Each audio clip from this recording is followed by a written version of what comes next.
Sir, ಈಗ ಪ್ರಜ್ವಲ್ ರೇವಣ್ಣ ಅವ್ರಿಗೆ ಈಗಾಗಲೇ ಅಪರಾಧಿ ಅಂತ ಹೇಳಿ ಕೋರ್ಟ್ ಘೋಷಣೆ ಮಾಡಿದೆ, ಜೊತೆಗೆ ತೀರ್ಪು ಕೂಡ ನೀಡಿರುವಂತ. ಈಗ ಶಿಕ್ಷೆ ಪ್ರಮಾಣವನ್ನು ಪ್ರಕಟ ಮಾಡಲಿಕ್ಕೆ ನಾಳೆ ಅದು ಯಾವ ರೀತಿಯಾಗಿ ಶಿಕ್ಷೆ ಪ್ರಮಾಣ ಆಗುತ್ತೆ? ಮೊದಲನೇದಾಗಿ 376 ರೇಪ್ ಆರೋಪದಲ್ಲಿ ಗಂಭೀರವಾದಂಥ ಪ್ರಕರಣ. ಅದರಲ್ಲಿ ಇವತ್ತು ದೋಷಿ ಅಂತ ನ್ಯಾಯಾಧೀಶರು ಅದನ್ನ ಪ್ರೊನೌನ್ಸ್ ಮಾಡಿದ್ದಾರೆ. ದಿ ಕ್ವಾಂಟಮ್ ಆಫ್ ಸೆಂಟೆನ್ಸ್ ಅಂತ ನಾವೇನು ಹೇಳ್ತೀವಿ ಅದನ್ನು ನಾಳೆ ನಾನು ಅನೌನ್ಸ್ ಮಾಡ್ತೀನಿ. ಅದಕ್ಕಿಂತ ಮುಂಚೆ 2 ವಕೀಲರ ವಾದ ವಿವಾದವನ್ನು ಕೇಳ್ತಾರೆ. ಯಾಕೆ ನಿಮಗೆ ಅತಿ ಹೆಚ್ಚಿನ ಸೆಂಟೆನ್ಸ್ ಯಾಕೆ ಕೊಡಬಾರ್ದು? ಯಾಕಂದ್ರೆ 376 ಅಲ್ಲಿ ನಮ್ಮಲ್ಲಿ ಮಿನಿಮಮ್ ಇಂಪ್ರಿಸನ್ಮೆಂಟ್ 10 ವರ್ಷ ಇದೆ ಮತ್ತು ಮ್ಯಾಕ್ಸಿಮಮ್ ಲೈಫ್ ಇಂಪ್ರಿಸನ್ಮೆಂಟ್ ಇದೆ. ಅಂದ್ರೆ ಜೀವಾವಧಿ ಶಿಕ್ಷೆವರೆಗೂ ಕೂಡ ಕೊಡುವಂಥ ವಿವೇಚನೆ ನ್ಯಾಯಾಧೀಶರ ಕೈಲಿರುತ್ತೆ. ಹಾಗಾಗಿ ನಿಮಗೆ ಯಾಕೆ ಗರಿಷ್ಠವಾದಂಥ ಶಿಕ್ಷೆ ನಾನು ಕೊಡಬಾರ್ದು ಹೇಳಿ ಅಂತ ಹೇಳಿ ಅದ್ರ ಬಗ್ಗೆ ಕ್ವಾಂಟಮ್ ಆಫ್ ಸೆಂಟೆನ್ಸ್ ಮೇಲೆ ನಾಳೆ ಹಿಯರಿಂಗ್ ಇದೆ.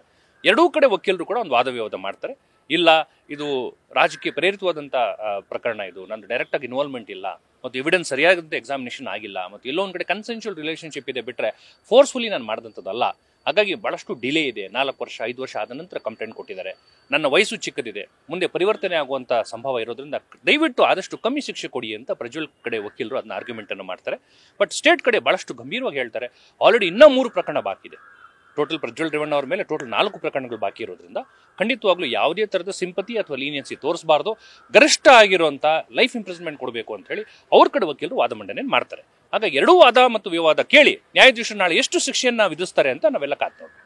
ಅಂದ್ರೆ ಈಗ ಪ್ರಜ್ವಲ್ಗೆ ಏನಾದರೂ ಆಪ್ಷನ್ಸ್ ಇದೆಯಾ ಸರ್? ಅಂದ್ರೆ ಮೇಲ್ಮನವಿ ಸಲ್ಲಿಸುವಂತದ್ದು ಅಥವಾ ಬೇರೆ ಕೋರ್ಟ್ಗೆ ಹೋಗುವಂತದ್ದು ಬೇರೆ ಏನಾದರೂ ಇದೆಯಾ? ಖಂಡಿತ. ಈಗ ನಾಳೆ ಪ್ರಜ್ವಲ್ಗೆ ಮಿನಿಮಮ್ ಶಿಕ್ಷೆ ಕೊಟ್ಟರು ಕೂಡ 10 ವರ್ಷ ಇಂಪ್ರಿಸನ್ಮೆಂಟ್ ಅನ್ನು ಕೊಡ್ತಾರೆ. ಮಿನಿಮಮ್ ಶಿಕ್ಷೆ ಅಂದ್ರೆ 10 ವರ್ಷ. 10 ವರ್ಷ ಶಿಕ್ಷೆ ಕೊಟ್ಟ ನಂತರ ಇಮಿಡಿಯೇಟ್ಲಿ ಏನಾಗ್ತದೆ, ಅವ್ರು ಹೈಕೋರ್ಟ್ಗೆ ಅಪೀಲನ್ನು ಹೋಗ್ತಾರೆ. ಒಂದು ನಾವು ಸಸ್ಪೆನ್ಷನ್ ಆಫ್ ಸೆಂಟೆನ್ಸ್ ಅಂತ ಹೇಳ್ತೀವಿ ಮತ್ತು ಸಸ್ಪೆನ್ಷನ್ ಆಫ್ ಕನ್ವಿಕ್ಷನ್ ಅಂತ ಹೇಳ್ತೀವಿ. ಸುಪ್ರೀಂ ಕೋರ್ಟ್ ಹೇಳುತ್ತೆ ಆಲ್ರೆಡಿ ಅವ್ರು MP ಇರೋದ್ರಿಂದ automatically under the representation of people's act section 8 ಅಡಿನಲ್ಲಿ ಆಟೋಮೆಟಿಕಲಿ ಕನ್ವಿಕ್ಷನ್ ಆದ ದಿಸದಿಂದ ಅವ್ರು ಡಿಸ್ಕ್ವಾಲಿಫೈ ಆಗ್ತಾರೆ. He is no longer a member of parliament. ಮತ್ತು 6 ವರ್ಷಗಳ ಕಾಲ ಅವರು ಕಂಟೆಸ್ಟ್ ಮಾಡ್ಲಿಕ್ಕೆ ಆಗಲ್ಲ. He will be disqualified for a further period of 6 years. ಹಾಗಾಗಿ ಅವ್ರನ್ನ ಇಮಿಡಿಯೇಟ್ ಆಗಿ ಹೈಕೋರ್ಟ್ಗೆ ಒಂದು ಅಪೀಲನ್ನು ಹಾಕೊಂಡು ದಯವಿಟ್ಟು ಸೆಂಟೆನ್ಸ್ ಅನ್ನು ಸಸ್ಪೆಂಡ್ ಮಾಡಿ, ಕನ್ವಿಕ್ಷನ್ ಅನ್ನು ಸಸ್ಪೆಂಡ್ ಮಾಡಿ ಅಂತ ಹೇಳಿ ಒಂದು ಪಕ್ಷ ಹೈಕೋರ್ಟ್ ಏನಾದರೂ ಎಕ್ಸ್ಟ್ರಾರ್ನರಿ ಪವರ್ ಅಲ್ಲಿ ಸೆಂಟೆನ್ಸ್ ಮತ್ತು ಕನ್ವಿಕ್ಷನ್ ಸಸ್ಪೆಂಡ್ ಮಾಡಿದ್ರೆ ಮಾತ್ರ ಅವರ MP ಪದವಿ ಉಳಿಯುತ್ತೆ ಮತ್ತು ಅವರು ಒಂದು ಕೇಸಲ್ಲಿ ರಿಲೀಸ್ ಆಗಲಿಕ್ಕೆ ಅವಕಾಶ ಇದೆ.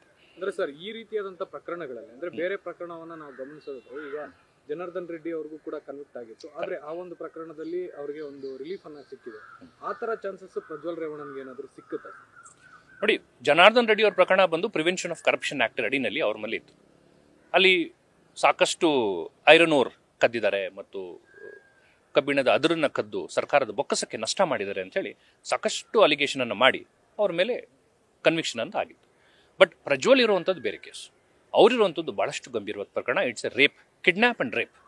ಸೊ ಯಾವ ಪ್ರಕರಣಗಳಲ್ಲಿ ಮಹಿಳೆಯರು, ಮಕ್ಕಳು ಅವ್ರ ಮೇಲೆ ಅತ್ಯಾಚಾರ ಆಗಿರುವಂಥ ಪ್ರಕರಣ ಬಂದಾಗ ಸುಪ್ರೀಂ ಕೋರ್ಟ್ನಲ್ಲಿ ಕೂಡ ಬಹಳಷ್ಟು ಗಂಭೀರವಾಗಿ ತಗೋಬೇಕು ಅಂತ ಹೇಳಿದೆ. ಹಾಗಾಗಿ ನಮ್ಮ ಜನಾರ್ದನ್ ರೆಡ್ಡಿ ಅವ್ರ ಪ್ರಕರಣ ಮತ್ತು ಪ್ರಜ್ವಲ್ ಪ್ರಕರಣ ನಾವು ತಾಳೆ ಮಾಡ್ಲಿಕ್ಕೆ ಆಗೋದಿಲ್ಲ.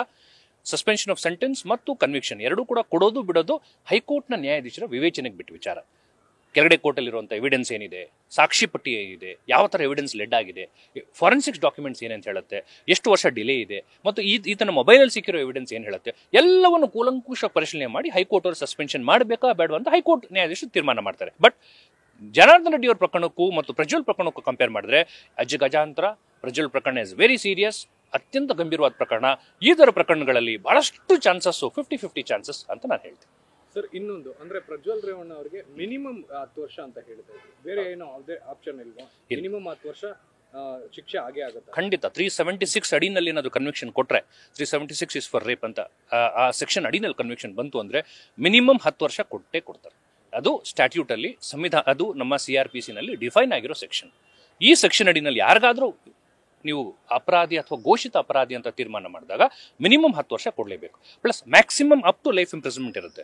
ಕೆಲವು ಪ್ರಕರಣಗಳ ನ್ಯಾಯಾಧೀಶ ಏನ್ ಮಾಡ್ತಾರೆ, ಅತ್ಯಂತ ಗಂಭೀರವಾಗಿ ಪ್ರಕರಣ ಮಾಡಿದ್ದಾನೆ, ಮೃಗೀಯ ರೀತಿಯಲ್ಲಿ ವರ್ತನೆ ಮಾಡಿದ್ದಾನೆ ಮತ್ತು ಯಾವ ಮಹಿಳೆ ಮೇಲೆ ಅತ್ಯಾಚಾರ, ಮಹಿಳೆಗೆ ಹೊಡೆದಿದ್ದಾನೆ, ಆಕೆಗೆ ಏಟಾಗಿದೆ, ಆಕೆ ಕೂಡ ಹೆದರಿಸಿದ್ದಾನೆ, ಹಾಗಾಗಿ ಈತನಿಗೆ 10 ವರ್ಷ ಸಾಲೋದಿಲ್ಲ, ನಾನು 15 ವರ್ಷ ಕೊಡ್ತೀನಿ ಅಂತೇಳಿ 15 ವರ್ಷ ಕೊಟ್ಟಿದ್ದಾರೆ. ಕೆಲವು ಪ್ರಕರಣಗಳಲ್ಲಿ 20 ವರ್ಷ ಕೊಟ್ಟಿದ್ದಾರೆ.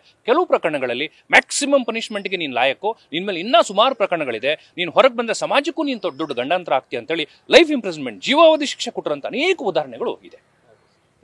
Thank you. ನ್ಯೂಸ್ ಫಸ್ಟ್, ನಿರ್ಭೀತಿಯಿಂದ ನಿಮ್ಮ ಪರವಾಗಿ.